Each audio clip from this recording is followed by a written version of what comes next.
Good morning, Chatham Park Elementary School Bulldogs. Today is Monday, June 1st, 2020. Everyone, please rise for the Pledge of Allegiance.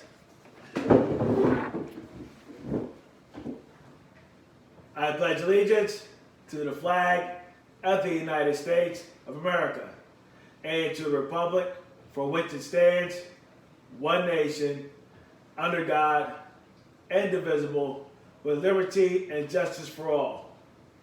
And we say justice for all at Chatham Park. Everyone matters and everyone must have a place to belong. Our community of care and value for the month of June is responsibility. Quote, every person who has changed the world has taken responsibility for something that mattered not just to them, but to mankind. Again, every person who has changed the world has taken responsibility for something that mattered not just to them, but to mankind. And now, it is time for birthdays! Happy birthday to ya! Happy birthday to ya! Happy birthday! Happy birthday to ya! Come on! Happy birthday to ya! Happy birthday! Happy birthday to ya! Happy birthday to ya! Happy birthday! Happy birthday to ya! Happy birthday to ya! Happy birthday! Yeah, happy birthday! These are the birthdays from June 1st to June 7th. Happy birthday to Courtney Dolson, Madeline Bristol, Abby Leah, Christian Brasili, Mia Ford, Shayna Henninger, Ruby Crow, Tajir Brown, Luke Thompson, Lauren Laganow, Flynn Cruz Sproul, Henry Walker, Sadie Donaldson, Lainey Heck, Ty Mangos, and two of our staff members. Happy birthday to Ms. Shoppett and Mrs. O'Brien. Happy birthday to all of you. May your days this week be filled with sunshine and jelly beans. Woo! Health tips.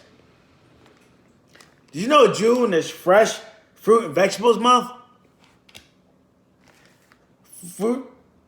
Yes, I said fruit. Fresh Fruit and Vegetables Month. And there's a bunch of them that are in season right now. Here's the list. Apricots, bananas, beets, bell peppers, blackberries, blueberries, cantaloupe, cherries, corn, cucumbers, eggplant, garlic, grapefruits, grapes, green beans, honeydew melon, kiwi fruit, lima beans, mushrooms, nectarines, peaches, peas, plums, radishes, raspberries, strawberries, summer squash, and zucchini, tomatillos, tomatoes, and watermelon. They're all in season. They're all pretty tasty. You can select what you want. Just take advantage of these fresh fruit and vegetables. It's so good for you. And during that time, make them a part of a healthy dinner. Invest in a family meal time together. Help prepare the meal. Step away from the technology. Be present and show gratitude for those who prepared the meal in your household. Very important. Stick together in these times. Even beyond these times, continue to stick together. Enjoy a family meal. Be in each other's presence.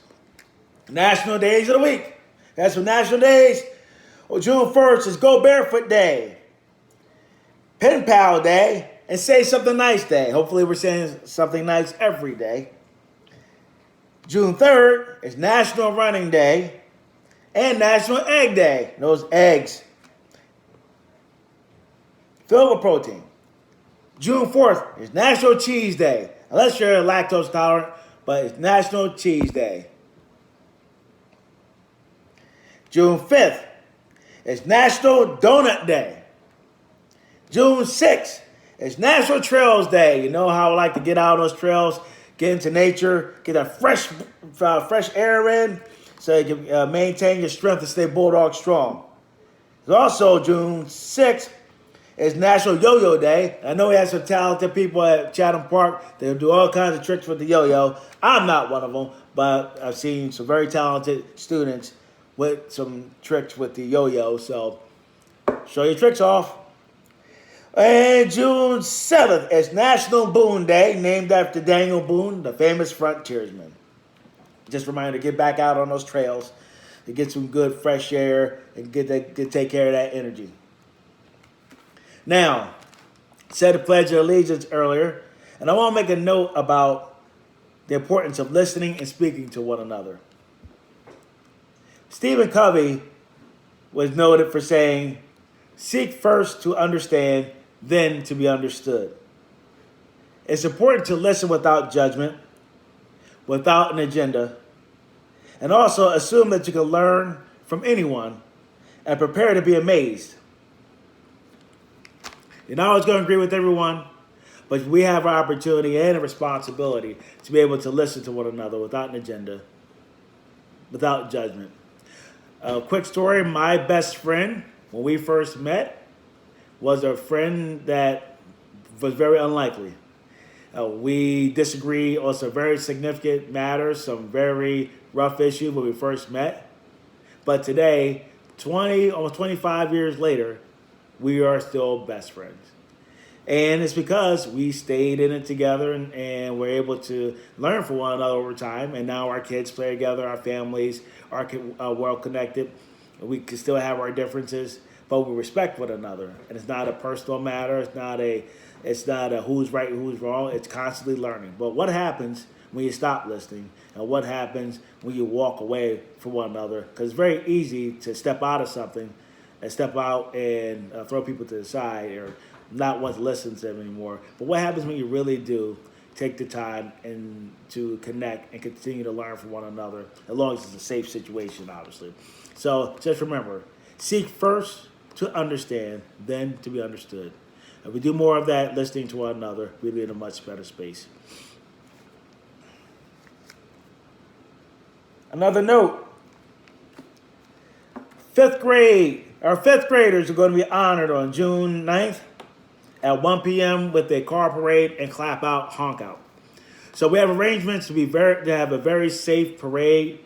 Keep in mind the social distancing parameters for our fifth grade students, which we'll honor on that day with a car parade. When I say we, that means the staff at Chatham Park, who usually who participate in that event.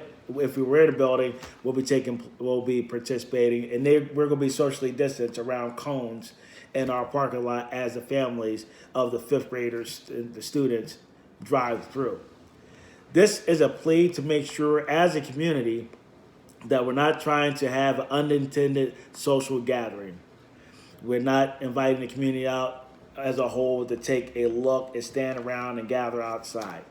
We're asking that people be respectful of this time for fifth graders so we can keep it a positive gathering and make sure we do not have the talk afterwards be about the unsafe practices of not following through on the social distancing parameters. So please, let's honor our fifth graders. Let's make sure we let our fifth graders and families have that day. Again, they'll be in their cars. They're going to drive through. The staff will be socially distanced place with safely marked cones so we can make sure that we're taking care of one another. But really, we want to make sure we can follow through on this day. And again, it could be subject to change according to what the state guidelines have become or what any other new direction we may receive. So I'm asking my Chatham Park community, our Chatham Park community, to please respect that time for our fifth graders. Again, that's happening 1 p.m. on June 9th for our fifth graders. Let's honor that. And fifth grade families, don't forget, and the family members, if you're parking along Austin to watch that day, everybody staying in the car, decorate those vehicles, make a theme, well-wishing posters, show off for our fifth graders, and acknowledge them in this time. We didn't forget about you, fifth grade. We didn't forget about you. Last but not least, I hope you enjoyed the Chatham Park anthem. I hope you use that song to celebrate It's kind of catchy. I can't stop singing it. I shared the lyrics with you through an email earlier. It's on Twitter as well as the song too. So the lyrics, the song. Don't take yourself too seriously. Enjoy it. Have fun with it. But let's keep uplifting each other in our community. All right. Hey, look, Chatham Park, I love you. I miss you. Stay positive. Keep showing that Bulldog strength, that Bulldog power. Again, we are Bulldog strong.